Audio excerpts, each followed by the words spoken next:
Jim Walsh is a senior research associate at the Massachusetts Institute of Technology's Security Services program. He is right in Massachusetts and joins us now with more on this subject. Jim, in your opinion, does this launch seem to be any more advanced from what we've seen from North Korea in the past? Well, Christine, we don't know. Well, I mean, we were in not early days, early hours. We still are going to probably fish parts of this missile out of the sea, if it even made it to the sea, if it didn't blow up on land. There's a lot of contradictory reporting around the missile test. Some people are saying it's one type, others are saying it's another. Some say it failed on the land, some say it failed out at sea. So I think we need to dial it back a little here and give time for the intelligence community to be able to collect the data to assess it. But it's worth remembering that the North Koreans did had a failed missile test back on Armed Forces Day a week ago or whatever it was. And, you know, no one did anything. The U.S. didn't get all excited about it, and none of the other partners got all excited about it. So I don't think we should respond too quick and too fast to this. It seems to me, and I'm going to have to disagree with your colleague, that if North Korea is not testing a nuclear device and not testing an intercontinental ballistic missile, an ICBM, they're actually sort of pulling back, and they are honoring that Chinese red line. You know, I think it's absurd to expect that they're going to go from 26 tests last year to 0 just because we wave an aircraft carrier at them. So I think this may be, as ironic as it sounds, if this is just what they did last time and it failed again, then this might actually be them exhibiting some restraint, leaving the door open to those talks that people thought might get started. Well, that's an interesting perspective, and I think one that might take many by surprise. If that is the case, why do you think this is happening? Well, you know, it's not as if the U.S. and all the other parties have stood still, you know, and North Korea is going to respond. Again, remember, North Korea had, I believe it was 24 missile tests and 2 nuclear tests last year. So part of them just keeping with the status quo is testing. But more importantly, the U.S. has made all sorts of threats. It says it's going to increase sanctions. The House is due to vote on new sanctions next week. You know, the Americans have made all sorts of pronouncements.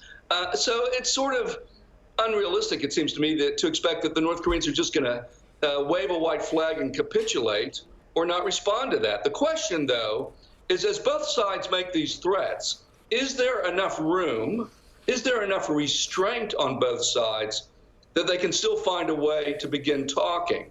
And as far as I see it, they've been ready for a nuclear test for at least 2 months. A lot of us thought they were going to do it on Kim Il-sung's birthday. They didn't do it. A lot of people thought they were going to do it on Armed Forces Day. They didn't do it. They haven't tested an ICBM or technology related to an ICBM. So it seems to me they're sort of holding to the line while at the same time asserting their sovereignty. And we, you know, for the U.S., for its part, has not sort of suddenly initiated a military attack or done anything substantially different. So what I see is a lot of tough talk on both sides, but as far as action, restraint. And so if there is restraint, that gives all the parties a little space to do something different, to get on a different path. Now, that will be fragile, that will be hard, but I think that window is open right now. Well, definitely gives us a huge sigh of relief, that's for sure. On Friday, I do want to get to President Trump's latest tweet. He referenced North Korea disrespecting China by doing this launch. And then at the United Nations on Friday, Secretary of State Tillerson said that the U.S. is not looking for a fight.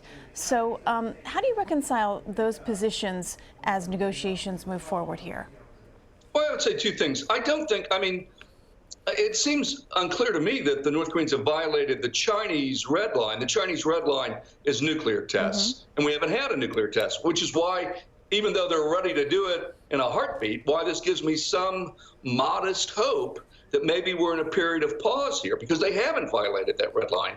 And the fact that the Associated Press reported this week, which to me was the most important story of all this testing aside, that there were gasoline rationing in Pyongyang, tells me that the Chinese did send a signal. Now, as to what the administration is saying, I must say, you know, let me just be quite honest here.